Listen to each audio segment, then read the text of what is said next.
السلام علیکم ورحمۃ اللہ وبرکاتہ۔ اہل دل کے تڑپا دینے والے واقعات۔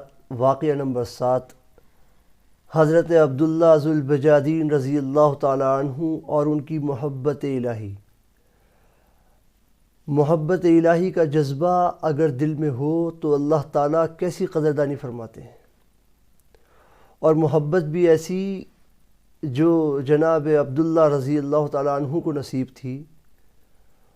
واقعہ یوں ہے کہ یہ ایک نوجوان صحابی تھے جو مدینہ منورہ سے کچھ دور ایک بستی میں رہتے تھے۔ اپنے ساتھیوں سے پتہ چلا کہ مدینہ منورہ میں ایک پیغمبر علیہ السلام تشریف لائے ہیں، تو ملاقات کے لیے گئے اور چوری چھپے کلمہ پڑھ لیا، ایمان لے آئے۔ اب واپس گھر آ گئے۔ گھر کے بھی تمام افراد کافر تھے۔ اپنے ایمان کو، اپنے اسلام کو بچا کر رکھنا ضروری بھی تھا اور مشکل بھی تھا، لیکن محبت ایسی چیز کا نام ہے جو چھپائے نہیں چھپتی۔ جب بھی نبی کریم صلی اللہ علیہ وسلم کا نام نامی آتا تھا، کوئی تذکرہ چھڑتا تھا یا اللہ رب العالمین کی کوئی بات ہوتی تھی، تو آپ ایک دم متوجہ ہو جایا کرتے تھے۔ ایک دم بھی محبت چھپ نہ سکی جب تیرا کسی نے نام لیا۔ اس کیفیت سے ان کے خاندان والوں نے یہ اندازہ لگایا کہ کوئی تو گڑبڑ ہے، کوئی تو بات ہے۔ تو ان کے جو چچا تھے انہوں نے ایک دن ان سے پوچھ لیا کہ کیا بھائی کیا بات ہے، ایمان قبول کر لیا؟ تو اقرار کر لیا کہ ہاں ایمان لے آیا، اسلام قبول کر لیا۔ تو ان کے چچا نے کہا کہ تیرے پاس دو راستے ہیں، یا تو کلمہ پڑھ کر گھر سے نکل جا، یا پھر واپس ہمارے دین میں آ جا جس کو تو چھوڑ بیٹھا ہے۔ تو ایک دم سے کہا کہ میں دین نہیں چھوڑ سکتا، اللہ کا دین نہیں چھوڑ سکتا، گھر چھوڑ سکتا ہوں۔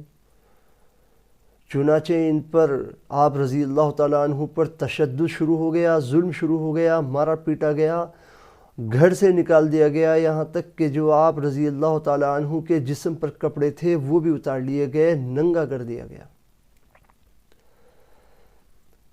ماں بھی یہ سارا ماجرا دیکھ رہی تھی۔ ماں بالآخر ماں ہوتی ہے، اس وقت اپنے شوہر کی اور خاندان کے دیگر افراد کی موجودگی میں کچھ نہ کہہ سکیں، مگر چپکے سے چلتے ہوئے ایک چادر دے دی کہ بیٹا لے اور اپنا سطر چھپا لینا۔ آپ رضی اللہ تعالیٰ عنہ گھر سے نکلتے ہیں، اس چادر کے دو ٹکڑے کرتے ہیں، ایک چادر سے اپنا سطر چھپاتے ہیں اور ایک چادر اوڑھ لیتے ہیں۔ جب سے آپ عبداللہ رضی اللہ تعالیٰ عنہ کا لقب ذو البجادین یعنی دو چادروں والا پڑ گیا۔ اب جانا کہاں ہے؟ جانا تو وہیں تھا جہاں سے سودا کر کے آئے تھے۔ قدم بے ساختہ مدینہ منورہ کی جانب اٹھتے ہیں۔ ساری رات کا سفر طے کیا، صبح سویرے نبی علیہ السلام کی مجلس مبارکہ میں پہنچتے ہیں۔ جب آپ نبی صلی اللہ علیہ وسلم نے جناب ذو البجادین رضی اللہ تعالیٰ عنہ کو آتے ہوئے دیکھا تو آپ کا چہرہ انور کھل اٹھا۔ یہ دیکھ کر باقی جو اصحاب اکرام رضی اللہ تعالیٰ عنہم اجمعین اس مجلس میں بیٹھے ہوئے تھے، وہ بھی متوجہ ہوئے کہ یہ کون آ رہا ہے جس کو دیکھ کر نبی علیہ السلام خوش ہو گئے ہیں، آپ کا چہرہ انور کھل اٹھا ہے۔ تشریف لائے اور فرمایا کہ اللہ کے رسول صلی اللہ علیہ وسلم سب کچھ چھوڑ کے آ گیا ہوں، اب آپ کے قدموں میں رہوں گا، آپ کی خدمت میں رہوں گا۔ چنانچہ وہیں رہنے لگے، اصحاب صفہ میں شامل ہو گئے۔ وقت گزرتا رہا، کچھ وقت کے بعد ایک غزوے کا موقع آیا تو نبی کریم صلی اللہ علیہ وسلم غزوہ میں تشریف لے گئے، تو آپ رضی اللہ تعالیٰ عنہ بھی نبی صلی اللہ علیہ وسلم کے ساتھ تھے۔ بات یہ ہے کہ اتنی قربانیاں، اتنے مجاہدے کیے تھے کہ اللہ تعالیٰ کا انعام بھی اب ملنا تھا۔ کچھ وقت کے بعد اسی سفر میں جناب رضی اللہ تعالیٰ عنہ کو بخار ہوا، اور یہ اطلاع نبی کریم صلی اللہ علیہ وسلم کو پہنچی، تو اللہ کے رسول صلی اللہ علیہ وسلم حضرت ابوبکر صدیق رضی اللہ تعالیٰ عنہ اور حضرت عمر رضی اللہ تعالیٰ عنہ کے ہمراہ عیادت کے لیے آئے، تو دیکھا جناب عبداللہ رضی اللہ تعالیٰ عنہ کو تیز بخار ہے، گویا کہ اپنی زندگی کی آخری سانسیں گن رہے ہیں۔ اللہ کے رسول صلی اللہ علیہ وسلم نے آپ رضی اللہ تعالیٰ عنہ کا سر اٹھایا اور اپنی گود مبارک میں رکھا۔ یہ وہ خوش نصیب صحابی ہیں جو اپنے وقت آخر میں اپنا سر نبی کریم صلی اللہ علیہ وسلم کی گود مبارک میں رکھے ہوئے ہیں اور اپنی نظر سے ایک ٹکٹکی باندھ کر آپ نبی صلی اللہ علیہ وسلم کا چہرہ انور دیکھ رہے ہیں، اور اسی کیفیت میں، اسی گود میں، اسی کیفیت میں اپنی جان آفری کے سپرد کر دی اور انتقال فرما گئے۔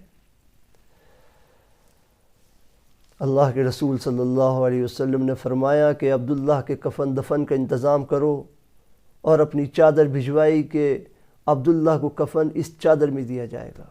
اللہ اکبر!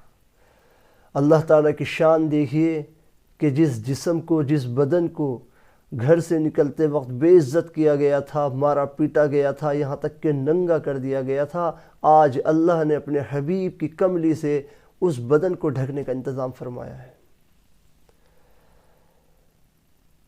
اللہ کے رسول صلی اللہ علیہ وسلم نے جناب عبداللہ رضی اللہ تعالیٰ عنہ کا جنازہ پڑھایا اور قبرستان کی جانب چلے۔ شریعت کا تقاضا یہ ہے کہ میت کے جتنا قریب آدمی ہوں وہی قبر میں اترے تدفین کے لیے۔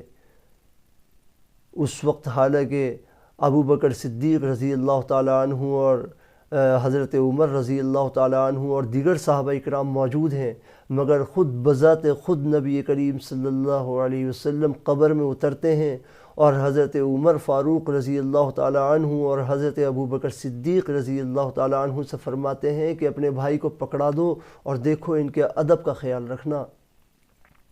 چنانچہ نبی کریم صلی اللہ علیہ وسلم نے اپنے ہاتھ مبارک میں، اپنے ہاتھوں میں اپنے عاشق صادق کو پکڑا اور زمین کے سپرد کر دیا، اور اللہ رب العالمین سے ارشاد فرمایا کہ اللہ، میں عبداللہ سے راضی ہوں، تو بھی راضی ہو جا۔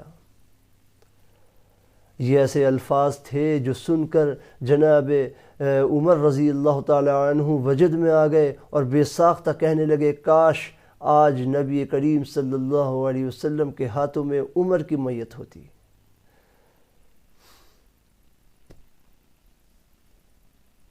اللہ تعالیٰ اپنی راہ میں کیے گئے جد و جہد کو، محنت کو، قربانیوں کو رائگاں نہیں کرتے۔ یہ دراصل اس واقعے کا ایک پیغام ہے۔ ہمیں یہ سیکھنے کو اس واقعے سے ملتا ہے کہ اگر ہم اللہ تعالیٰ کی راہ میں جذبے کے ساتھ کوئی قربانی دیں اور جد و جہد کریں تو انشاءاللہ ہمارا بھی اکرام اللہ تعالیٰ فرمائیں گے۔ حالانکہ اللہ تعالیٰ نے ہم جیسے کمزور بندوں کے لیے تو یہ بھی فرمایا ہے کہ هل جزاء الاحسان الا الاحسان، تو کیا یہ ممکن ہے کہ جد و جہد اور قربانی اللہ تعالیٰ ہماری رائگاں کر دیں گے؟ ایسا نہیں ہو سکتا۔ اللہ تعالیٰ خوب انعامات سے ہم بندوں کو نوازتے ہیں، بس دیر ہے تو جذبہ پیدا کرنے کی اور اللہ کی راہ میں نکلنے کی، اللہ تعالیٰ کی راہ میں قربانیاں دینے کی، یہ ہمیں بس کوشش کرنی ہے۔